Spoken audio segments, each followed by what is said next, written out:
Welcome to the 13th lecture. यानी अब हम अपने थर्मोडायनेमिक्स के अंदर हमने पूरा एक महीना कंप्लीट कर लिया है। We are just about to finish our ClO1 with ClO2 with a couple of numericals. These are two practice questions और मैंने आपको ये एक प्रैक्टिस क्वेश्चन दिया था।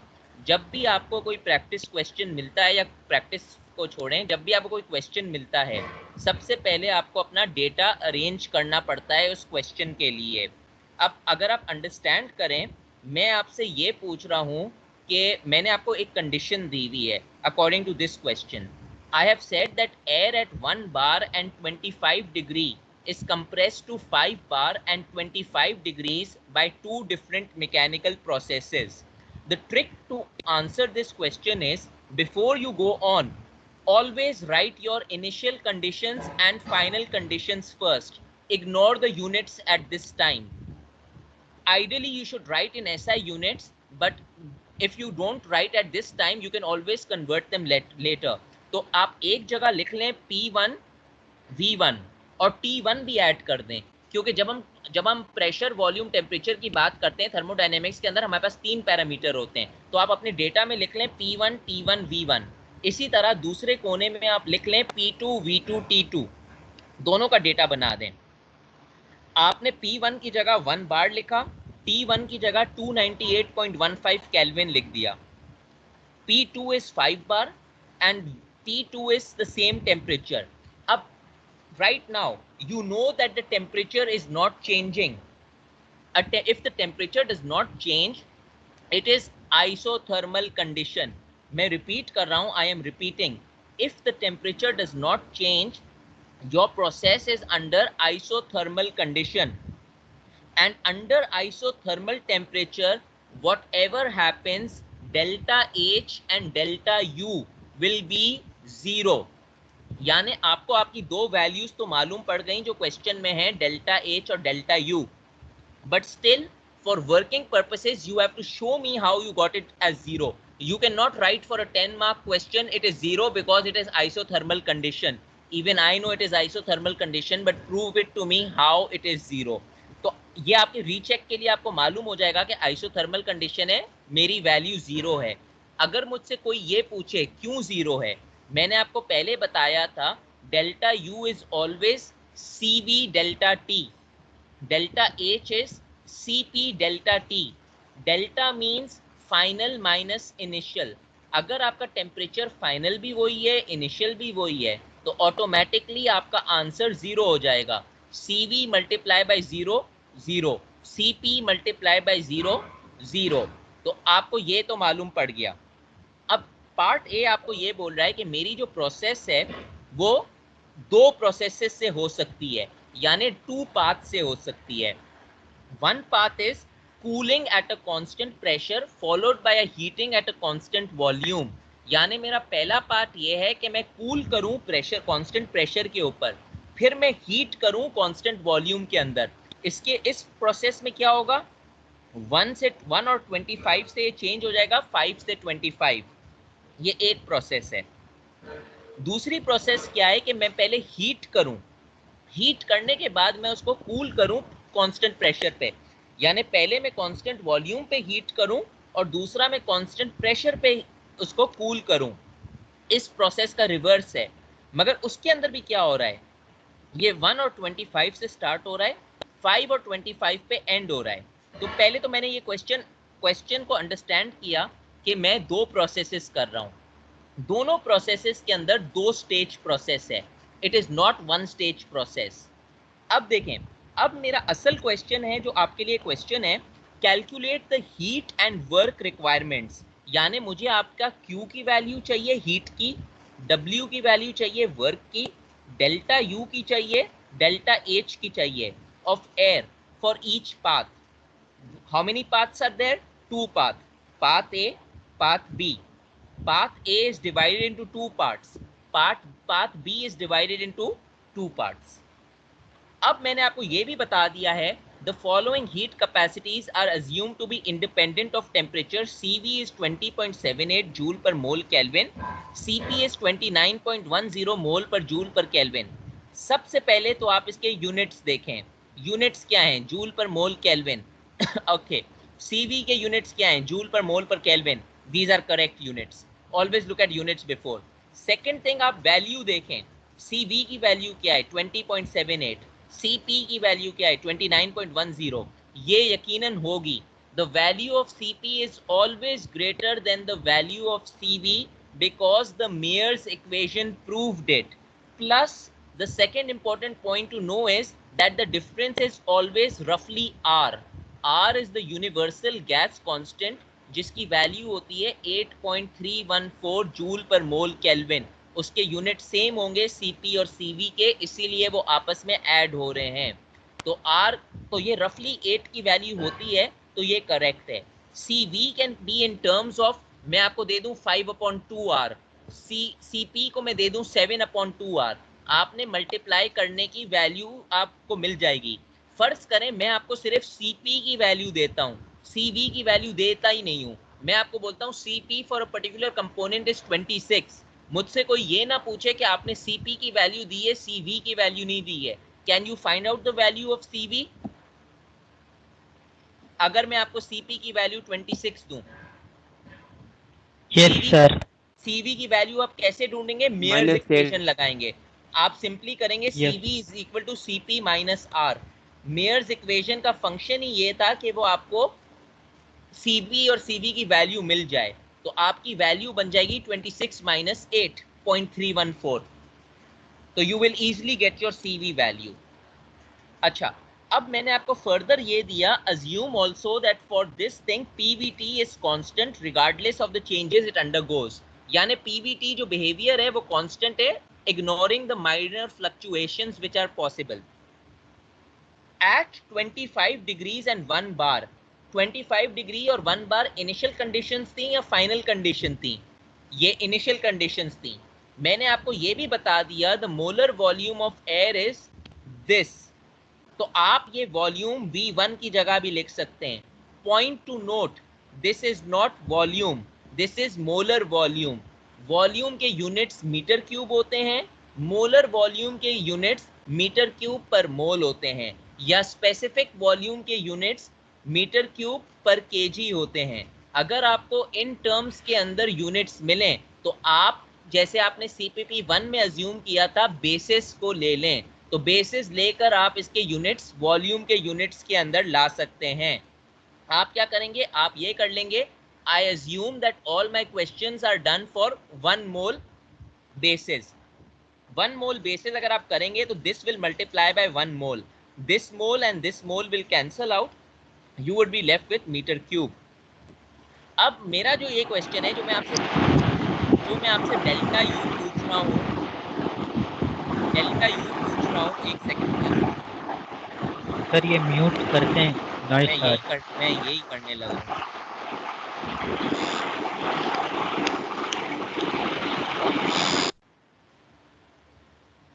तो अब मेरा आपसे ये क्वेश्चन है, जो ऊपर मैंने आपसे क्वेश्चन, प्लीज माइक ऑफ कर दें. मेरा ये क्वेश्चन है, जो मैंने आपको ऊपर 4 वैल्यूज दी हैं, उनका जो आप आंसर हैं वो फाइंड आउट करें, और वो अमेरिकन यूनिट्स में फाइंड आउट करें. उसके बाद मैंने आपसे बोला है comment on the answers obtained both in part A और पार्ट बी. तो पहले हम पार्ट ए को देखते हैं. मैंने अज्यूम कर लिया है you have done part A, you have understood part A. Am I correct? सबको पार्ट ए आता है? Yes sir. सही है. बोला यहाँ पर यस सर एक ही बंदे ने जिसने ये अटेम्प्ट किया होगा, बाकियों ने अटेम्प्ट नहीं किया है. तो इसको आप जाकर अटेम्प्ट कर लीजिएगा, क्योंकि इसको मैंने पूरा डिटेल के अंदर करवाया था. तो आई विल मूव फॉरवर्ड.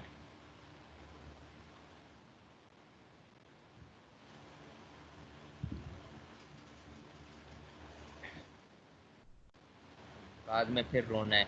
इस दफा मैं करवा रहा हूं. Next time if you do not do your work, I will move forward, I will not repeat what I have to say. So please keep that in mind.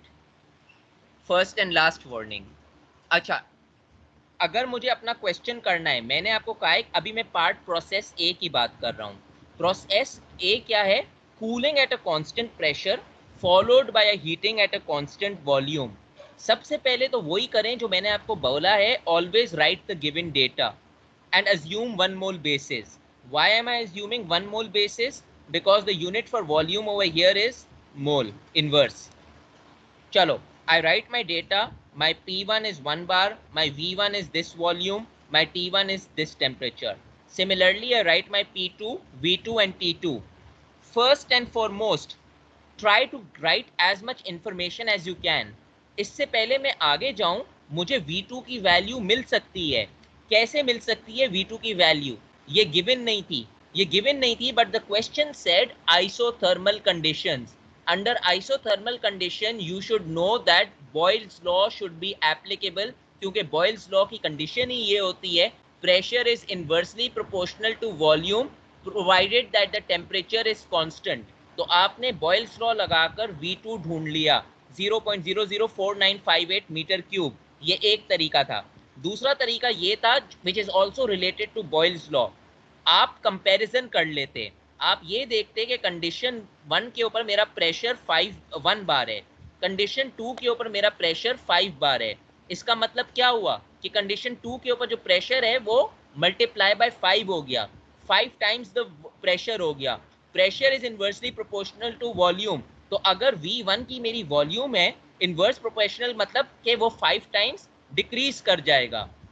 5 times तो वैसे ही रहेगा मगर डिक्रीज कर देगा, तो मैंने ऑटोमेटिकली अपनी V2 की वैल्यू 4.98 × 10⁻³ लिख ली। अब मैं बॉयल्स लॉ से करूं या इस मेथड से करूं, दोनों एक ही चीज है, मगर आपको क्लियर करना है कि मैंने ये आंसर V2 का किस तरह निकाला। यहां तक समझ आई बात?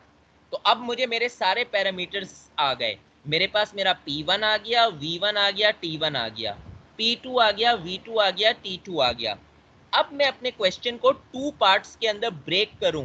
मैं ब्रेक क्यों कर रहा हूं? मैं ब्रेक इसलिए कर रहा हूं कि क्योंकि मेरी प्रोसेस है cooling at a constant pressure followed by a heating at a constant volume. It is impossible to take this in one flow. One flow के अंदर आपका आंसर आ ही नहीं सकता, आपका आंसर रॉन्ग होगा। इसीलिए बेहतर यह है कि आप अपने आंसर को 2 पार्ट्स में डिवाइड कर दें। मैंने यहाँ पर एक डायग्राम बनाया है, ये डायग्राम अंडरस्टैंड, इसके ऊपर मैंने बहुत सारा इंफॉर्मेशन टुगेदर लिख दिया है, but you I tell you how to understand this diagram. First of all you make a diagram that you are going from process 1 A to B। मैंने इसको A to B लिखा है, आप इसको 1 to 2 भी लिख सकते हैं। A means initial conditions, B means final condition. अब इन प्रोसेस के बीच में एक मिड पॉइंट आता है, ये मिड पॉइंट क्या डिनोट करता है? ये मिड पॉइंट ये डिनोट करता है कि इस पॉइंट X तक आपकी process cooling at a constant pressure हो रही है।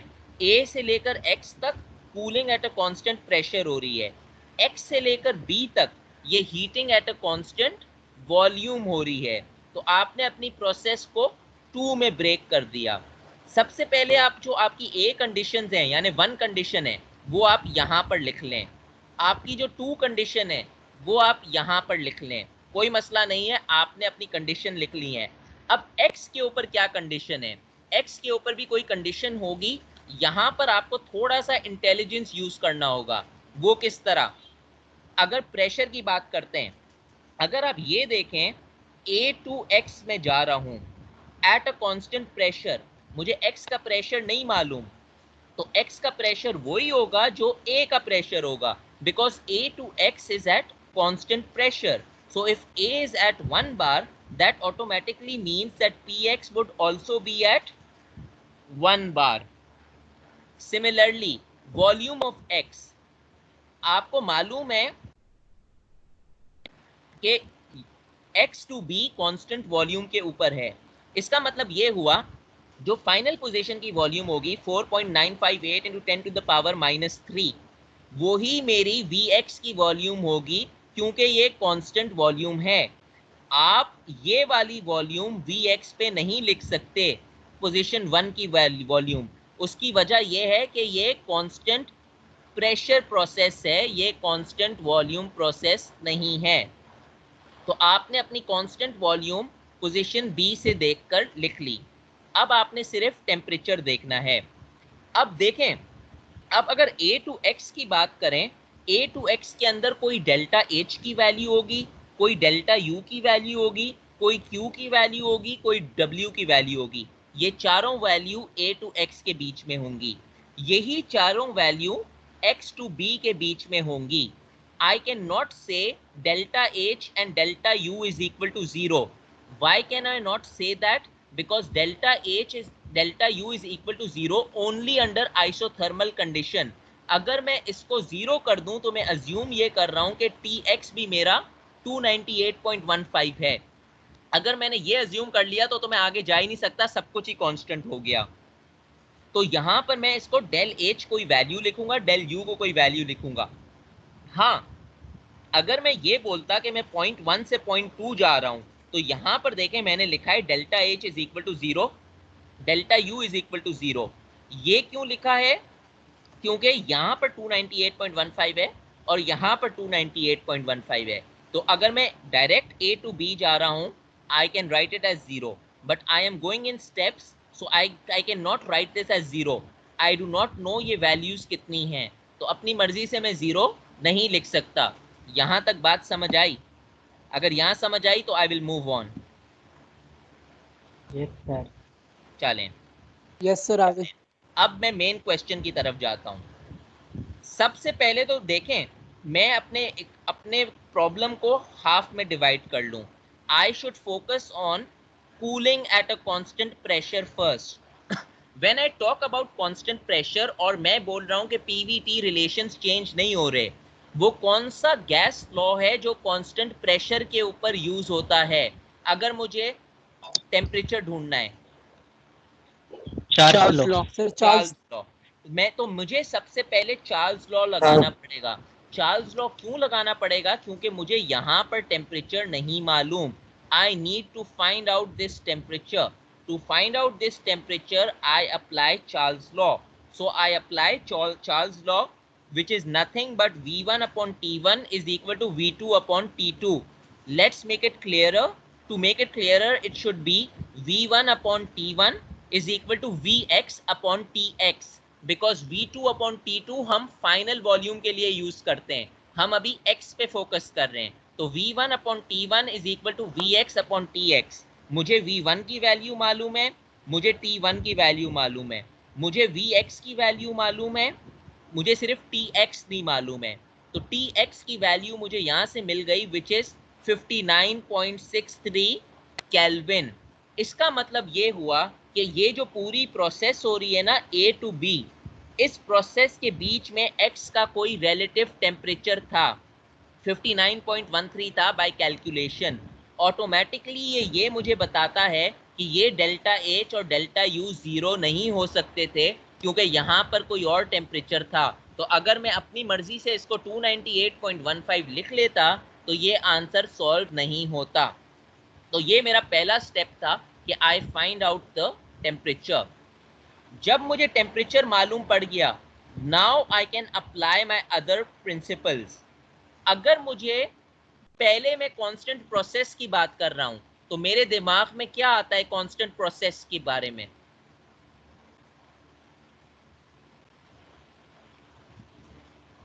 जब मैं Q equals to Cp delta T।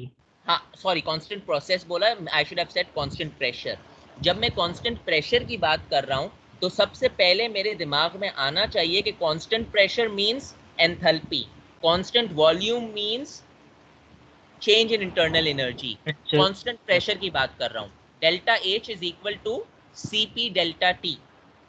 तो मैंने सबसे पहले तो ये इक्वेशन लगाया, और बाय प्रूफ, जो मैंने आपको पिछली दफा प्रूफ दिखाया था, तो आपको ये भी मालूम था कि delta H is equal to Q। पहली रिलेशन तो आपको ये मालूम थी, delta H is equal to Q and Cp delta T would also be equal to Q। यहां तक क्लियर है? Yes sir. Yes sir. Cp की वैल्यू Yes, मुझे sir. मालूम है, Cp की वैल्यू मुझे मालूम है 29.10 क्वेश्चन के अंदर गिवन थी।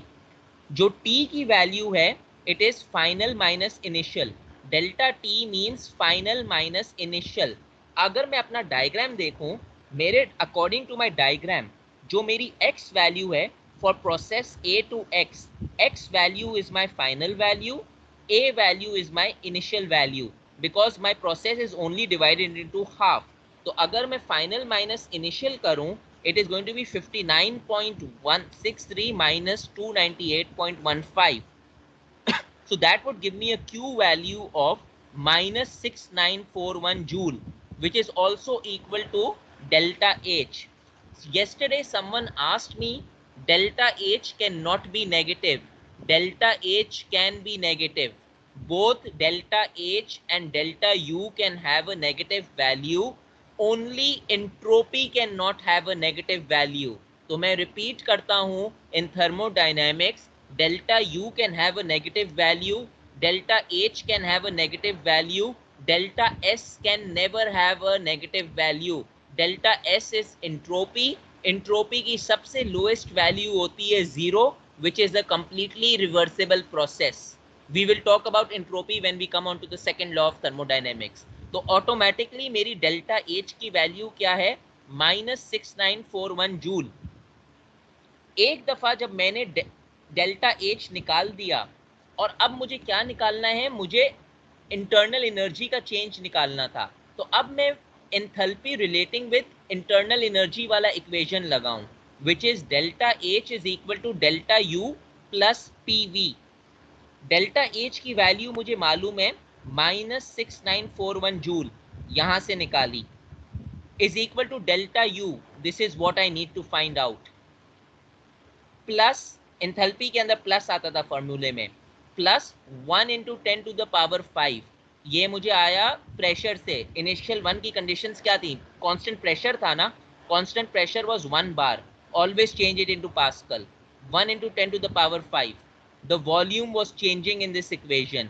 फाइनल वॉल्यूम यानी volume at x minus volume at position 1. This gives me delta U. Delta U जब मैंने ये वैल्यू जो -1981 है, -1981 यहाँ से आई, this minus this multiplied by 1 into 10 to the power 5. By this method, I get a delta U value which is giving me -4960 joules. यहाँ तक कोई प्रॉब्लम है? No sir. ये समझ आ गई -4960 जूल्स कैसे है? तो अब मुझे क्या मिल गया? मुझे मेरी डेल्टा एच वैल्यू मिली, मुझे मेरी डेल्टा यू वैल्यू मिली. ये डेल्टा एच और डेल्टा यू वैल्यू कौन सी वैल्यूज हैं? अब ये वैल्यूज याद रखें. -6, इसको मैं फॉर सिंप्लिसिटी पर्पसेस -6000 कह देता हूँ, -4000 कह देता हूँ. ये जो डेल्टा एच और डेल्टा यू वैल्यूज है ना, दीज आर दीज वैल्यूज. ये जो मेरा a टू x के ऊपर मैंने डेल्टा एच डेल्टा यू लिखा है ना, -6000 -4000, इसीलिए मैं कह रहा था कि this could not be zero. This could not be zero. ये -6000 डेल्टा एच आ रही है, डेल्टा यू -4000 आ रही है. तो ये मैंने इस प्रोसेस के लिए a टू b के लिए तकरीबन 3 चीजें ढूंढ ली हैं. कौन सी चीजें मैंने ढूंढ ली हैं? मैंने डेल्टा एच ढूंढ लिया है, मैंने डेल्टा यू ढूंढ लिया है, मैंने क्यू ढूंढ लिया है. मगर मेरा क्वेश्चन ये इंडिविजुअल प्रोसेसेस के लिए नहीं था, मेरा क्वेश्चन पूरे प्रोसेस के लिए था. तो अब आपको बात यहां तक समझ आ गई है कि ये -4960 कैसे आया. अब मैं बात करता हूं सेकेंड स्टेज की. सेकेंड स्टेज क्या है? Second stage is nothing but this stage, heating at a constant volume. Second stage means going from X to B. First of all, when I talk about constant volume, what comes in your mind? Sir, change of internal energy. Change of internal energy, which is also equal to Q. यही था ना, change of internal energy is also equal to Q. Yes sir. तो आपके दिमाग में अब इसका reverse है. पहले आपने एंथैल्पी को सब्जेक्ट बनाया था, अब आप चेंज इन इंटरनल एनर्जी को सब्जेक्ट बना रहे हो. यानी आपने क्या किया? आपने किया now by the relation of, नहीं हम आगे आ गए हैं शायद, यहां पर हैं. In second stage constant volume, delta U is equal to Q, ये मैंने आपको बताया था। CV delta T is equal to Q, because change in internal energy हम CV डेल्टा T से डिनोट करते हैं। तो सबसे पहले मैं क्या निकाल रहा हूं, मैं Q की वैल्यू निकाल रहा हूं। CV मुझे गिवन है, डेल्टा T, अब वही फॉर्मूला है T2 माइनस T1। इसके अंदर क्या होगा, आपका जो T2 है वो आपकी फाइनल पोजीशन होगी, यानी B का T2, और जो आपका X का था ना वो आपका T1 बन जाएगा। यानी पहली पोजीशन के अंदर जो आपका फाइनल टेम्परेचर था ना, दूसरी पोजीशन के अंदर वही टेम्परेचर आपका इनिशियल बन जाएगा, जब भी आप कोई टेम्परेचर डिफरेंस लेकर आ रहे हो। तो आपने जब T2 माइनस T1 निकाला तो आपकी डेल्टा U कितना निकला, 4958 जूल्स। अब देखें, आपका अगर 4958 जूल निकला, पहले पार्ट में आपका कितना निकला था,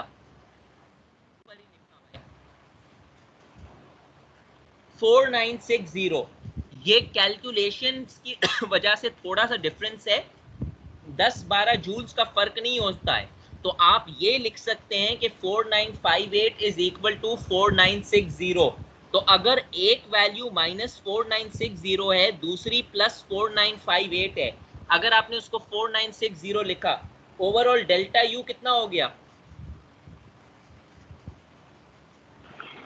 0 हो गया। और 0 यकीनन जीरो हो होना गया सर। चाहिए था। 0 होना इसलिए चाहिए था क्योंकि ये आइसोथर्मल कंडीशन है। शुरू में मैंने आपको ये बोला था कि आपको ये तो मालूम है delta U is equal to 0, मगर आपको ये नहीं मालूम, मगर आपको उसको शो करना है। मैंने आपको शो कर दिया कि 2 स्टेप्स के अंदर इसकी वैल्यू 0 है। Come back to this diagram, back on this diagram, if I say process A to process B directly, overall is 0. But if I say process A to X and then X to B, A to X कितना आ रहा था, minus 4960, यानी यहाँ पर delta U minus 4960 था। X to B कितना आ रहा था, प्लस 4960, माइनस 4960 प्लस 4960, ऑटोमेटिकली 0 आ ही रहा था, मगर 0 आ रहा था 2 स्टेप्स के अंदर।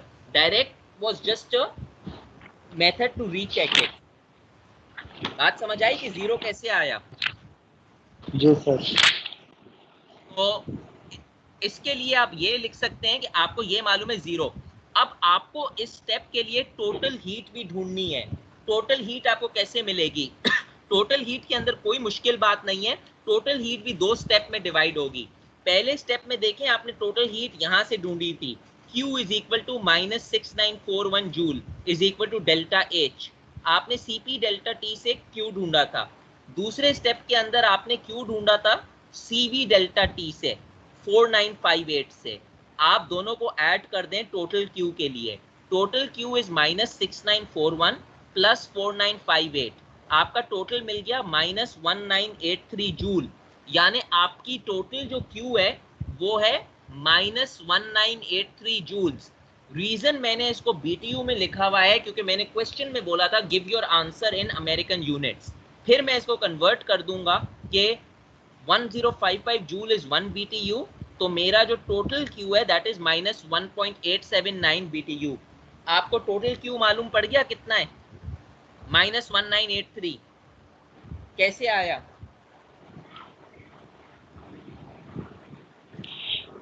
दोनों को ऐड किया शीट्स यस को, उसके सर। बाद कन्वर्ट कर दिया जी बीटीयू में, दोनों। 1055 से डिवाइड। अच्छा, यानी अभी मेरे क्वेश्चन के अंदर 4 चीजें मुझे ढूंढनी थी।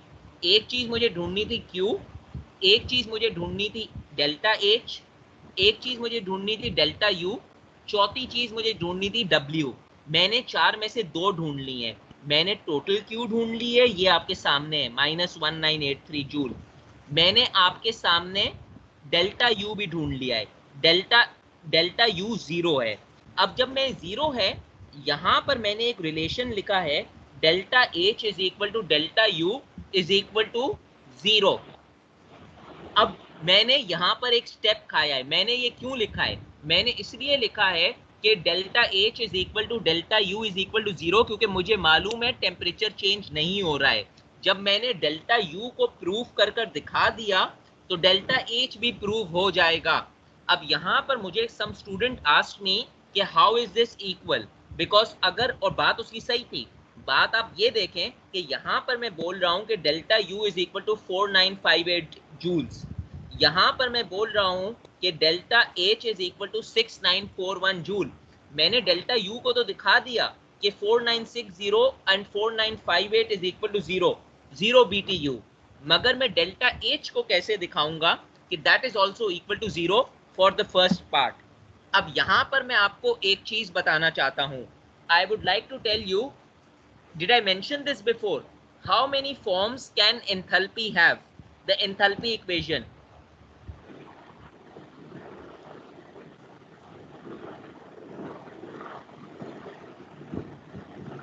नो सुने, sir. the enthalpy equation can have two forms. दो फॉर्म हो सकते हैं आपके enthalpy equation के, which is based on your requirement. इधर देखें दो फॉर्म कौन से हो सकते हैं। And I told you about enthalpy.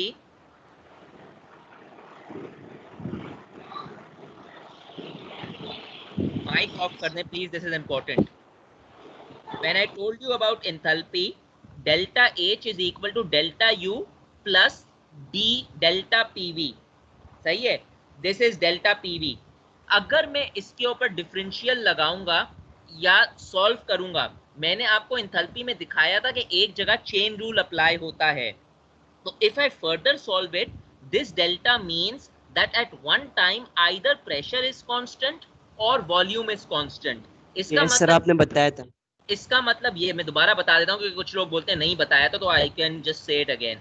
इसका मतलब ये हुआ कि अगर मेरा एक फॉर्म है delta H is equal to delta U plus P delta V, यानी pressure constant change in volume. मेरा दूसरा कंडीशन है एंथैल्पी का, delta H is equal to delta U plus V delta P, यानी volume constant and pressure is changing. यानी दो terms हो गई। पहली हो गई enthalpy is delta H is equal to delta U plus P delta V. The second one is delta H is equal to delta U plus V delta P. अब ये दो रिलेशन अपने दिमाग में रखें। ये मैंने क्यों किया है, ये एक दूसरे न्यूमेरिकल में आपको दिखेगा। देखिए, I will take 10 minutes over because मुझे पार्ट बी करवाना था, ये आपके रिकैप के लिए मैंने किया था।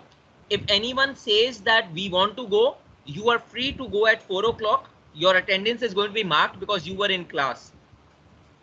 सो don't tell me that please stop the class, you are over 4।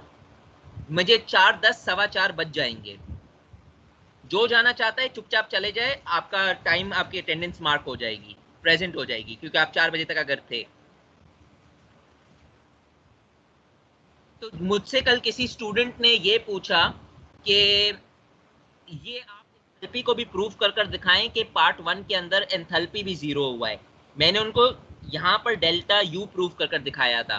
तो अब मैं आपको दिखाता हूँ कि अगर आपको एंथैल्पी प्रूव करना आ जाए या आपको एंथैल्पी को प्रूव करना है, वो किस तरह प्रूव करते हैं। एंथैल्पी को प्रूव करने के लिए आपको अज्यूम करना पड़ेगा कांस्टेंट वॉल्यूम है। जब कांस्टेंट वॉल्यूम है तो आपने अभी ये फॉर्मूला लगाया था 4958 जूल्स, आप यहां से लाए थे, ये देखें आपने ये फॉर्मूला लगाया था। अब आप ये करें कि आपको डेल्टा यू का आंसर मालूम है, आपको डेल्टा एच ढूंढना है। डेल्टा एच का क्या फॉर्मूला होता है, delta H is equal to delta U plus, मैंने यहां पर वी डी पी लगाया है। देखें, मैंने यहां पर पी डी वी नहीं लगाया है, मैंने VDP लगाया है। मैंने VDP क्यों लगाया है, बिकॉज इस क्वेश्चन में वॉल्यूम कांस्टेंट है, डेल्टा P मेरा चेंज हो रहा है। एंथैल्पी का सेकंड फॉर्म है। डेल्टा H मुझे फाइंड आउट करना है। डेल्टा U क्या है, 4958 जूल्स मुझे यहां से मिला। V क्या है, V मैंने कांस्टेंट इसलिए लिया 4.9583, ये देखें, this V was constant in part B. Constant volume के लिए ये जो V था वही V ये था, तो V मैंने यहां से लिया। चेंज इन प्रेशर क्या होगा, चेंज इन प्रेशर होगा final pressure minus initial pressure. Looking at this diagram, what is my final pressure, what is my initial pressure, keeping in mind B and X in mind. Final pressure at B,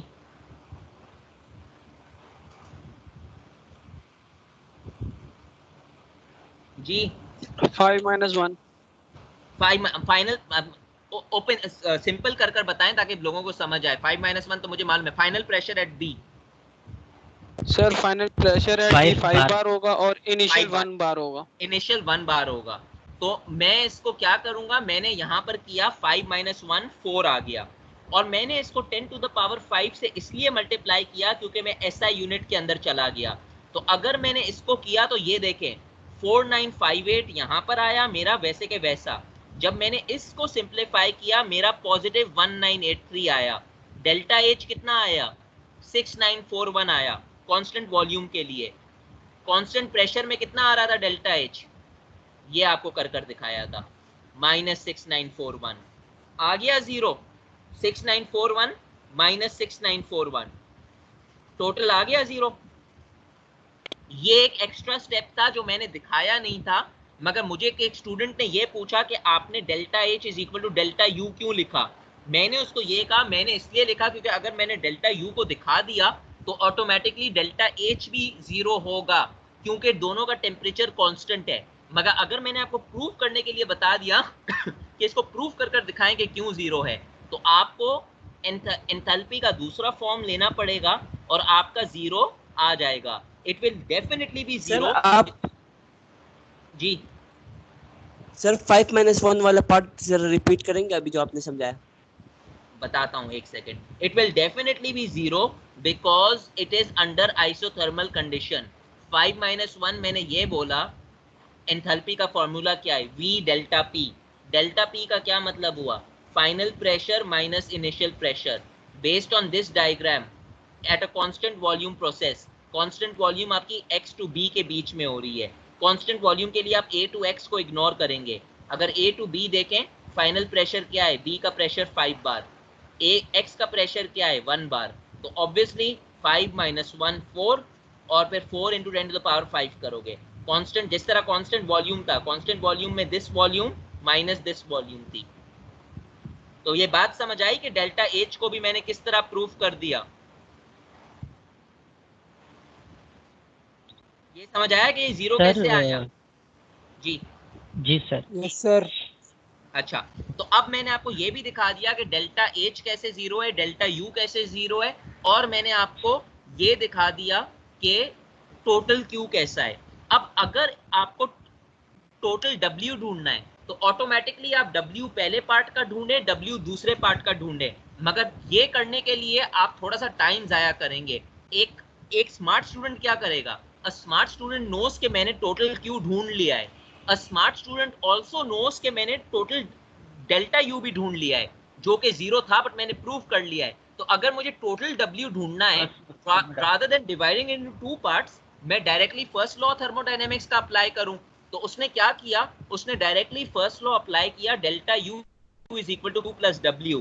delta U की value 0 थी, Q की value -1983 थी, W की value 1983 joules थी, जिसको मैंने BTU में convert कर लिया। तो मुझे पहले प्रोसेस के लिए, उसके बाद जब चारों आंसर मिल गए, आप आखिर में एक टेबल बना दें। डेल्टा यू 0 थी, डेल्टा एच 0 थी, क्यू ये वैल्यू थी, डब्ल्यू ये वैल्यू थी। कोई मसला? सर एक क्वेश्चन है। आखिर में पूछिएगा, मुझे अगला स्टेप बताने दें।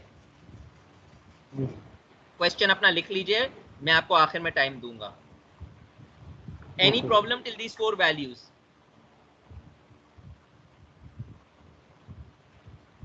अगर ये आप लोग खुद रिवाइज कर लेते ना तो ये मेरा आधा घंटा मेरा सेव हो जाता। No sir. नहीं है? अब देखें, अब जो मुझे असल जो काम करना था आज के दिन में आधे घंटे में, वो मैं अब 10 मिनट में करूंगा। अब मेरी सेकेंड प्रोसेस क्या है, my second process is heating at a constant volume followed by cooling at a constant pressure. अगर आपको पहली वाली प्रोसेस समझ आ गई है, दूसरी वाली प्रोसेस के अंदर कोई मसला नहीं है। Maximum it will take me 10 minutes. Again, first of all, you make your diagram. You make your diagram going from A to B. Second of all, write the conditions you know at E, A. Write the conditions you know at B. आपने फर्क क्या करना है, आपने सिर्फ ये करना है कि A to X के अंदर आपने इस दफा कांस्टेंट वॉल्यूम लिखना है, और X to B के लिए आपने कांस्टेंट प्रेशर लिखना है। आपको क्या चीज नहीं मालूम है, the only parameter you do not no is internal parameter, यानी टेम्परेचर x क्या है। अब ये ढूंढना कोई बड़ी बात नहीं है। हम अब आप थोड़ा सा कॉमन सेंस यूज करें। अगर 3 पैरामीटर हैं, अगर वॉल्यूम कांस्टेंट, अगर प्रेशर कांस्टेंट होता है तो हमारे पास चार्ल्स लॉ है। अगर हमारे पास टेम्परेचर कांस्टेंट होता है तो बॉयल्स लॉ है। इसी तरह डेफिनेटली एक लॉ डेवलप हुआ होगा अगर वॉल्यूम कांस्टेंट होता है। अगर हम वॉल्यूम कांस्टेंट होता है ना, इस लॉ को हम बोलते हैं जोसेफ लुइस लॉ। आप इसको जोसेफ लॉ भी बोलते हैं या लुइस लॉ भी बोलते हैं। ये प्रेशर की लॉ की तरह होता है, ये चार्ल्स लॉ की तरह होता है। जिस तरह चार्ल्स लॉ होता है ना कि वॉल्यूम इज चार्ल्स लॉ के pressure is directly proportional to temperature provided volume is constant. Joseph law होगा कि if the pressure is constant, volume is directly proportional to the temperature.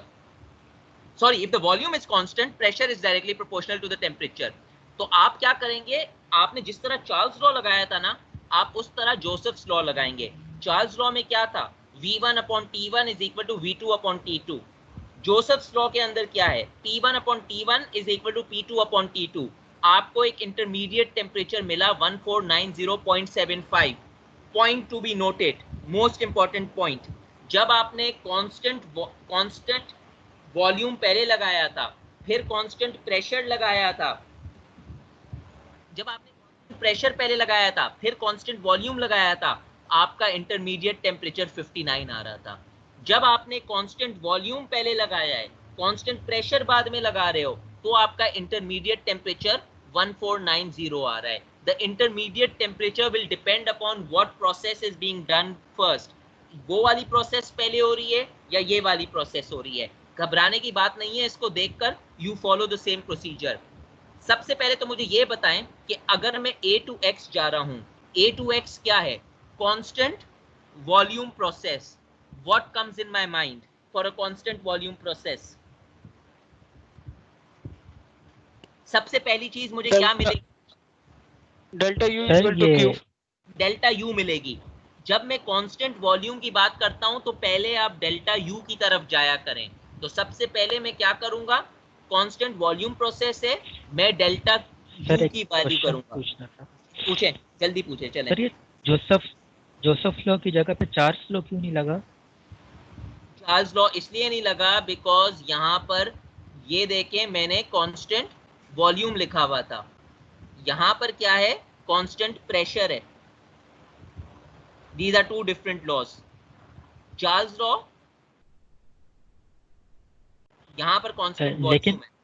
Sir जो दूसरा part है x to b, सर वहाँ तो pressure constant है ना, तो उसको नहीं देख सकते हम? किधर, x to b? x to b मैंने पहले बोला था, आप x to b कैसे देखेंगे? आप x to b अगर चलें उसको भी आप देख सकते हैं, मगर आपको एक इंटरमीडिएट टेम्परेचर चाहिए। अगर आप intermediate temperature x to b कर भी ला सकते हैं, ले आए, मुझे कोई मसला नहीं है। लगा कर देख लें उधर, मैंने ट्राई नहीं किया, मैंने स्टेप बाय स्टेप किया था, हो सकता है उससे भी लग जाए। अगर आपको ये टेम्परेचर मिल जाए Tx, you can try it. आप लगा कर देख लें उसको। Okay, I will try later. I think it should work. To be honest, I think it should work. क्योंकि अगर आपको कंडीशंस मालूम है तो it should work. मगर मैंने ट्राई नहीं किया है। क्योंकि मैं A to X जा रहा हूँ, मैं अगर स्टेप बाय स्टेप जा रहा हूँ तो मैं A to X जा रहा हूँ, X to B जा रहा हूँ, मैंने X to B की तरफ देखा ही नहीं है, इसीलिए मैंने जोसेफ्स लॉ लगा दिया।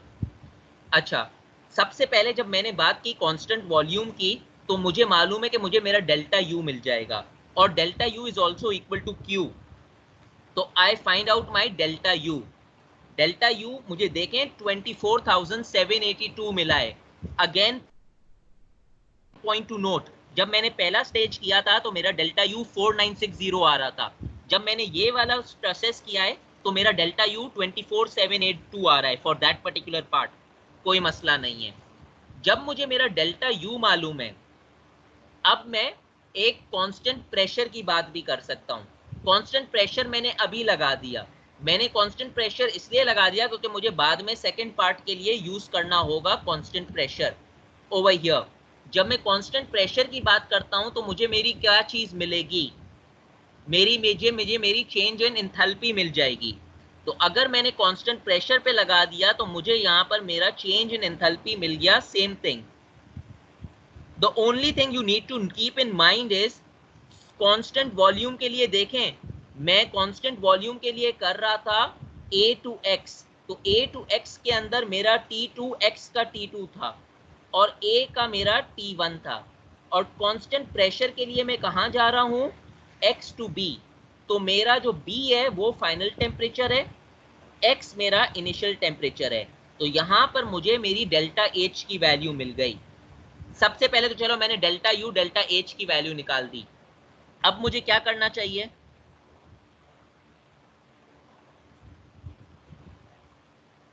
एंथैल्पी लेनी चाहिए, एंथैल्पी लेनी चाहिए ना।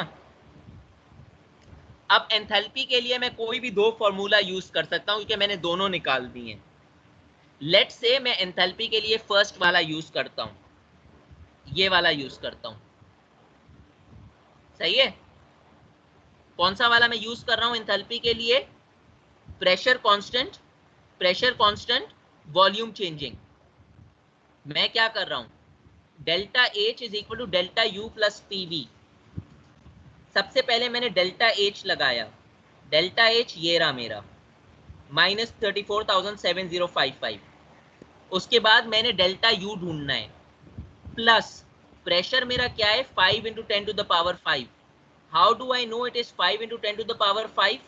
Final constant pressure is 5 bar from x to b, 5 बार यहाँ भी 5 बार यहाँ भी, तो constant pressure 5 × 10⁵। Change in volume मैंने लगाया, मुझे मेरा डेल्टा U मिला -24,789।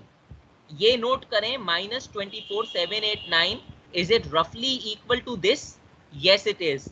यहाँ पर डेल्टा U आ रहा था 24,782, वहां पर आ रहा है -24,789। आप आपस में इनको इक्वेट कर सकते हैं, आपको फाइनल डेल्टा U क्या मिला, 0 मिला, जो कि मिलना चाहिए था। आइसोथर्मल कंडीशन है। इसी स्टेप की जगह एक और स्टूडेंट होता, वो दूसरा एंथैल्पी का फॉर्मूला लगाता। वो कौन सा फॉर्मूला लगा सकता था, वो ये लगा सकता था, मैं अभी बता रहा हूं, मैंने उसको वर्कआउट नहीं किया है मगर आंसर यही आएगा। वो ये लगा सकता था delta H is equal to delta U plus PV। Delta H वो फाइंड आउट करता, डेल्टा U की जगह वो क्या लगाता, वो ये डेल्टा U लगाता 24782। घर जाकर इसको ट्राई कीजिएगा, 24782 लगाता। तो उसके अंदर वो क्या अज्यूम करता, वो अज्यूम करता कांस्टेंट वॉल्यूम और pressure change.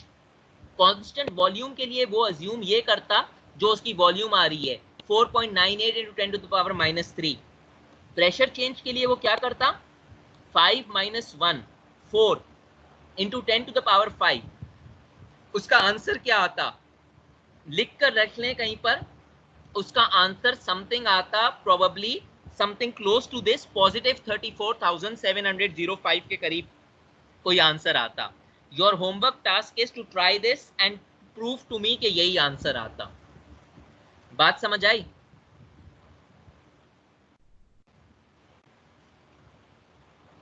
Hello, yes sir. सही है। तो ये आप Yes, ये sir. आप ट्राई करेंगे, इसका दूसरा फॉर्म आप ट्राई करेंगे, ये आपकी टास्क है। नहीं करेंगे, नहीं करें, मुझे कोई मसला नहीं है, I am very happy with it. करेंगे तो आप खुद ही सीखेंगे। तो आप अब यूनिवर्सिटी स्टूडेंट्स हैं, इंटर स्टूडेंट्स नहीं है कि मैं आपके पीछे आपको भाग भाग कर करवाऊं कि किया है वेरी गुड नंबर दूं। नहीं किया है, आई डोंट केयर, नहीं किया है तो बाद में देखा जाएगा।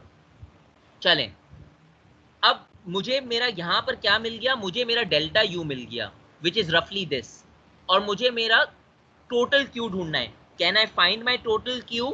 Definitely I can find my total Q। One way एक Q मुझे यहाँ से मिल जाएगा 24,782, दूसरा Q मुझे यहाँ से मिल जाएगा जो ये मैंने ढूंढा है -340, ये वाला Q।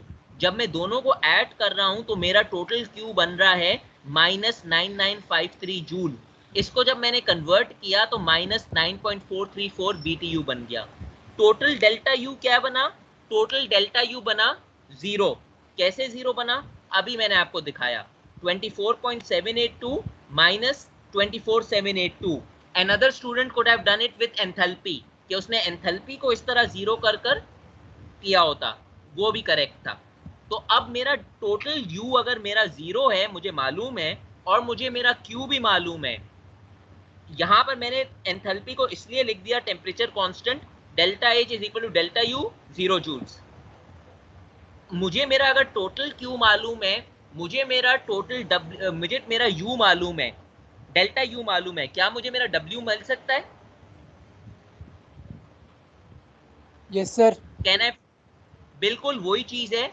For W I can do delta U is equal to Q plus W। Delta U is equal to 0, Q मुझे -9953 मिला है, W मुझे यहां से मिल जाएगा, W इज 9953 जूल्स। मैंने जो मेरी प्रोसेस 1 थी उसका डेल्टा U लिखा, डेल्टा H लिखा, Q लिखा, W लिखा। प्रोसेस 2 जो थी, by process 1 I mean part A, by process 2 I mean part B. Process 1 is constant pressure followed by constant volume. Process 2 is constant volume followed by constant pressure. मैंने answer compare किए क्योंकि मेरा आखिरी पार्ट था comment on the answer. Answer compare किए, delta U 0 BTU 0 BTU, delta H 0 BTU 0 BTU। Q और W को देखें, इसमें Q -1.879 है, इसमें Q -9.434 है, W -1879 है, सॉरी Q इज -1879, इसमें Q है -9.434, इसमें W है +1879, इसमें W है 9.434। Values of Q in process 1 is different from Q in process 2. Value of W is different in process 1, different in process 2. Your comment is that Q and W are path functions, hence their values are different. Your delta U and delta H are state functions. State functions only depend upon the initial state and the final state. इसीलिए दोनों conditions के अंदर उसका answer 0 आ रहा था। Q और W के अंदर दोनों का आंसर डिफरेंट आ रहा है। यहाँ पर मुझे याद आता है कि जब मैंने पाथ फंक्शंस और स्टेट फंक्शन किया था, if my memory is not wrong, roll number 52 ने मुझसे पूछा था, ये तो समझ आता है कि W पाथ फंक्शन है, हीट आपकी Q आपका पाथ फंक्शन कैसे है, ये न्यूमेरिकल, और मैंने ये कहा था मैं न्यूमेरिकल कराऊंगा तो मैं आपको प्रूफ करा दूंगा। ये न्यूमेरिकल क्लियरली प्रूफ करता है कि इसके अंदर जो Q आपका है वो भी पाथ फंक्शन है, W भी आपका पाथ फंक्शन है। बात समझ आई? पाथ फंक्शन कैसे है ये, और पाथ फंक्शन क्यों है ये। अगर मैं आपसे ये बोलूं comment on your answers.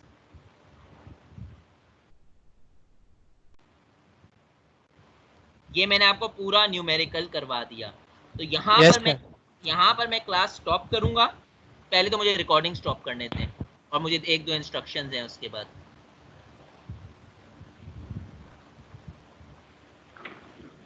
Questions मैं आपके अभी लेता हूं।